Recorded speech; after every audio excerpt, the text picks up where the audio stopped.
Hello, dear students. How are you? I am well by the grace of Almighty Allah. I am Kausar Ahmed, Assistant Teacher English, Sabiha Chaudhary High School, Chunarughat, Habiganj. Dear students, today I am here to take a class about sentence. What is sentence? How many types of sentence? And what is the definition of the sentences?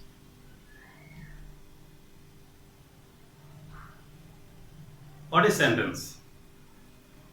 Sentence is a group of words which has complete sense. Sentence হচ্ছে কতগুলো শব্দের সমষ্টি যেটি পূর্ণাঙ্গ অর্থ প্রকাশ করে। বাংলাতে আমরা বলে থাকি কয়েকটি ওয়ার্ড একত্রে মিলিত হয়ে যদি মনের ভাব সম্পূর্ণরূপে প্রকাশ করে তবে তাকে সেন্টেন্স বলে। বাংলাতে একটি সার্থক বাক্য গঠনের জন্য তিনটি শর্তের কথা বলা হয়েছে, সেটা হচ্ছে আকাঙ্ক্ষা, যোগ্যতা, আসক্তি। একটা সেন্টেন্স তখনই একটি সার্থক সেন্টেন্স হবে যখন আকাঙ্ক্ষা পূর্ণ হবে, বলতে মনের ভাব সম্পূর্ণরূপে প্রকাশ করবে। দ্বিতীয় শর্তটি হচ্ছে যোগ্যতা, সেটা হচ্ছে আমি যদি বলি গরু আকাশে উড়ে, এটা একটা পূর্ণাঙ্গ সেন্টেন্স নয়, because it has no ability, it is not suitable to fly. Ashokti, it is very important in English. Ashokti means arrangement of the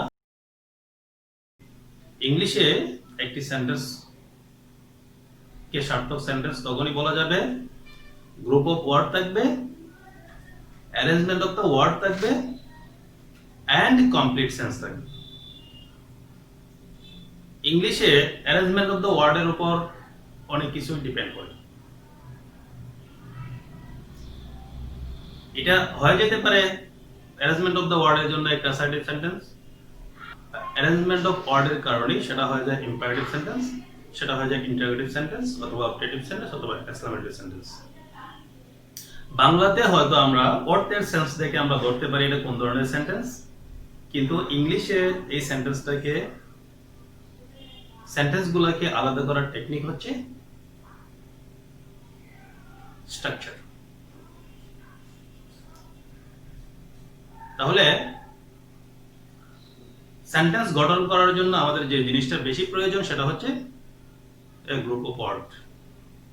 যদি আমরা এই গ্রুপ অফ ওয়ার্ডের কথা চিন্তা করি তাহলে আমাদের চলে আসবে পার্টস অফ স্পিচের আলোচনা, বিকজ পার্টস অফ স্পিচের অ্যারেঞ্জমেন্টটা কি হবে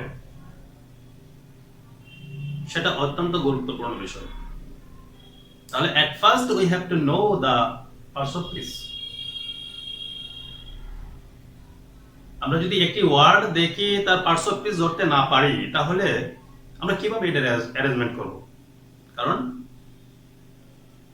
আমরা জানি অ্যাসার্টিভ সেন্টেন্সে সাবজেক্ট আগে আসে, আমি সাবজেক্ট কোনটা ভার্ব কোনটা সেটাই বুঝলাম না, তাহলে কিন্তু আমি সেন্টেন্সগুলোকে ওয়ার্ডগুলোকে অ্যারেঞ্জ করতে পারবো না। আর যদি অ্যারেঞ্জ না হয়, ওয়ার্ডগুলো যদি অ্যারেঞ্জ না হয় তাহলে এটা কমপ্লিট সেন্টেন্স হবে না। তাহলে সেন্টেন্স তৈরি করার জন্য কি দরকার? এক নম্বর হচ্ছে group of word,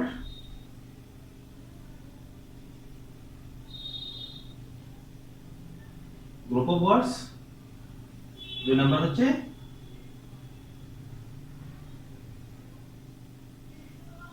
order of the words.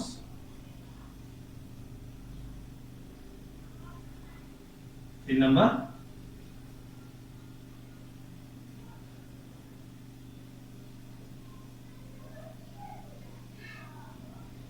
Complete sense. তাহলে এট ফার্স্ট দরকার গ্রুপ অফ ওয়ার্ড, দ্বিতীয়ত অর্ডার অফ দ্য ওয়ার্ডস, ওয়ার্ডগুলোকে সাজাতে হবে, তৃতীয় হচ্ছে কমপ্লিট সেন্স থাকতে হবে। অ্যারেঞ্জমেন্টের মধ্যে কমপ্লিট সেন্স অর্থাৎ মনের ভাব সম্পূর্ণ প্রকাশ করতে হবে, তাহলে তাকে সেন্টেন্স বলবে। যদি আমি বলি I went to school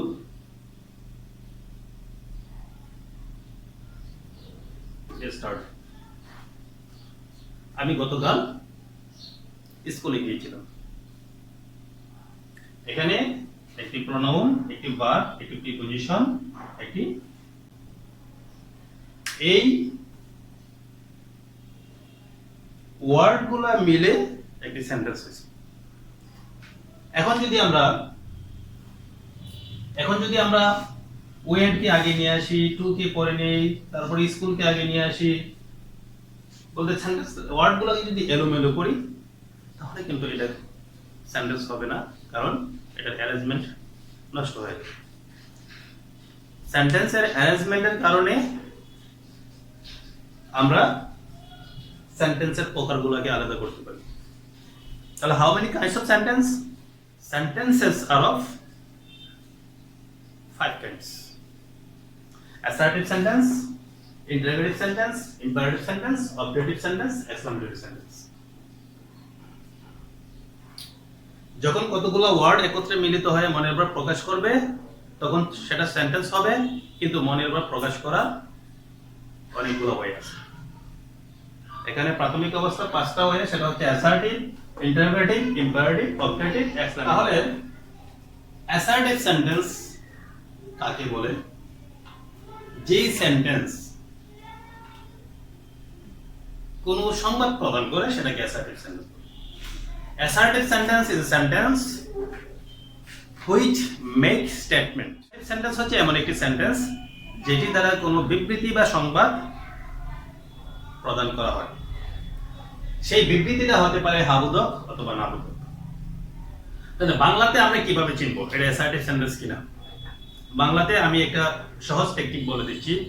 assertive সেন্টেন্সের বক্তাকে সত্যবাদী অথবা মিথ্যাবাদী বলা যায়। অ্যাসার্টিভ সেন্টেন্সের স্ট্রাকচারটা কি? সাবজেক্ট আগে আসবে। আমি যে এক্সাম্পলটা দিয়েছি এখানে সেটা হচ্ছে অ্যাসার্টিভ সেন্টেন্স বিকজ সাবজেক্ট আগে আছে। আমি বলেছি I went to school yesterday, আমি গতকাল স্কুলে গিয়েছিলাম। এটা সত্য মিথ্যা দুটি হওয়ার অবকাশ আছে। হয়তো আমি স্কুলে না গিয়ে স্কুলে যাওয়ার কথা বলেছি, অথবা আমি সত্যি স্কুলে গিয়েছিলাম। সেই জন্য অ্যাসার্টিভ সেন্টেন্সে কি হতে পারে? অ্যাফার্মেটিভ হতে পারে, নেগেটিভ হতে পারে। নেগেটিভ হওয়ার জন্য শর্ত কি? যে কোনো একটা নেগেটিভ ওয়ার্ড। যদি টেন্সের জন্য নেগেটিভ ওয়ার্ড উল্লেখ করি তাহলে অক্সিলারি ভার্বের পর নট যুক্ত করতে হয়। যেমন আমি এখানে স্ট্রাকচারটা লিখে দিয়েছি, সেটা হচ্ছে অ্যাসার্টিভ সেন্টেন্স দুই প্রকার, অ্যাফার্মেটিভ এবং negative.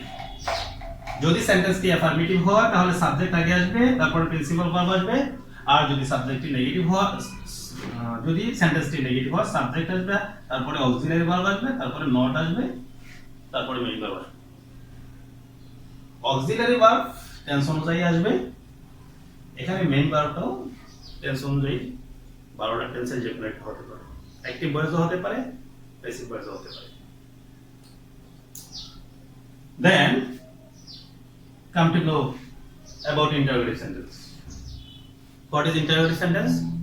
Interrogative sentence is a sentence which makes questions.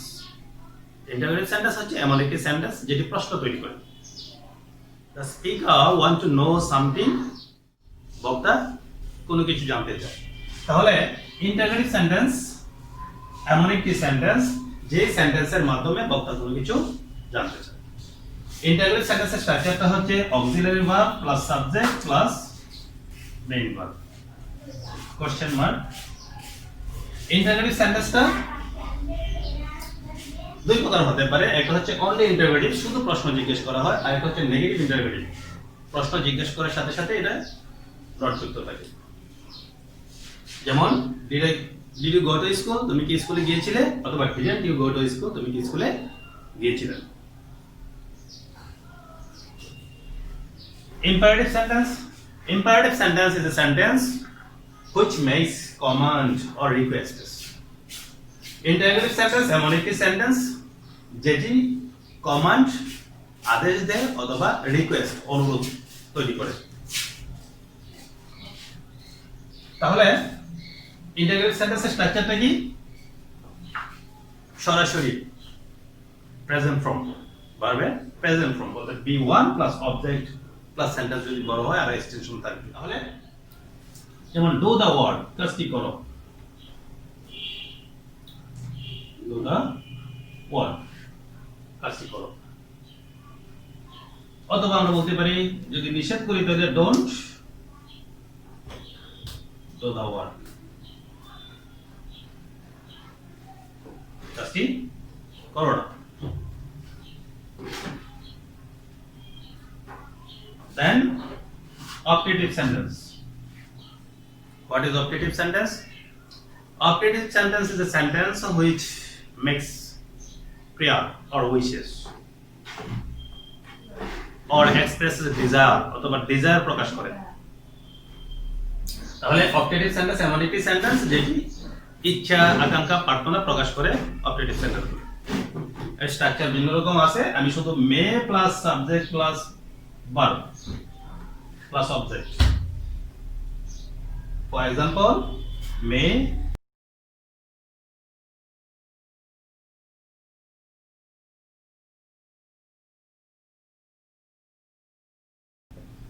Allah bless. আল্লাহ তোমার মঙ্গল করুন।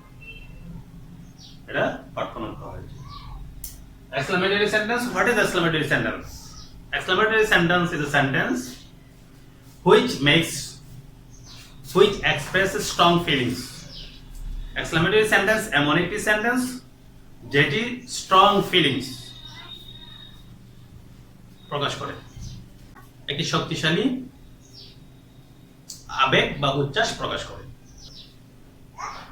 যেমন যদি একটি বাগান খুব সুন্দর হয়, যেমন it is a very beautiful garden, এটা খুব সুন্দর একটি বাগান। খুব সুন্দর বলতে কি? এটা মনের আবেগ, স্ট্রং ফিলিংস, মনের স্ট্রং অনুভূতিটা প্রকাশ করা হয়েছে, খুব সুন্দর। এটাকে আমরা যদি এক্সক্লেমেশনের মাধ্যমে প্রকাশ করি তাহলে হবে what a beautiful garden it is, কতই না সুন্দর বাগান। এটা স্ট্রাকচারটা ভিন্ন হতে পারে। যদি সেন্টেন্সে নাউন থাকে তখন হবে an, এর আগে হোয়াট। যেহেতু নাউন সেহেতু আর্টিকেল an যদি থাকে। স্ট্রাকচারটা দুই রকম হতে পারে। একটা হচ্ছে সেন্টেন্সটা হাউ দিয়ে শুরু হতে পারে অথবা হোয়াট দিয়ে শুরু হতে পারে। যেই অ্যাসার্টিভ সেন্টেন্স থেকে আমরা এক্সক্লেমেটরি সেন্টেন্স তৈরি করতেছি সেটিতে যদি নাউন থাকে এ অথবা N plus very plus adjective plus noun থাকে তখন এটা হোয়াট দিয়ে শুরু হবে। আর সেখানে যদি adjective plus noun না থাকে, it is very beautiful, তাহলে হবে how beautiful it is. তাহলে এটা কিন্তু আমাদের বোঝার জন্য assertive sentence থেকে আমাদেরকে exclamatory sentence তৈরি করতে হবে, তাহলে সহজে বুঝে যাবে। যেমন সেন্টেন্সটা হচ্ছে it is a very beautiful garden, assertive কি?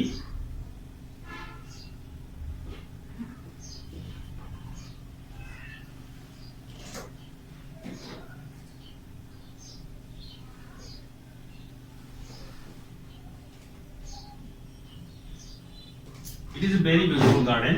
এটাকে যদি আমরা এক্সক্লেমেটরি করি তাহলে হবে যেহেতু এখানে অ্যাডজেক্টিভ প্লাস নাউন আছে সুতরাং এখানে কে আছে, তার মানে হোয়াট দিয়ে শুরু করব।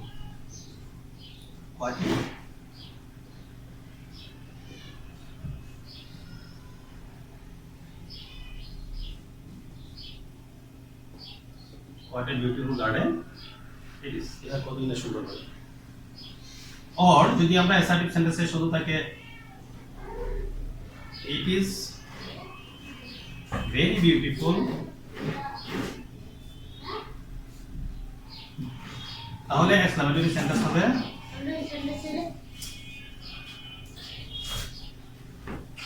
how beautiful is. এটা কত শিক্ষার্থীরা শেষের দিকে আমি ইন্টারোগেটিভ সেন্টেন্স এবং অ্যাসার্টিভ সেন্টেন্সের চারটি एग्जांपल দিতে চাই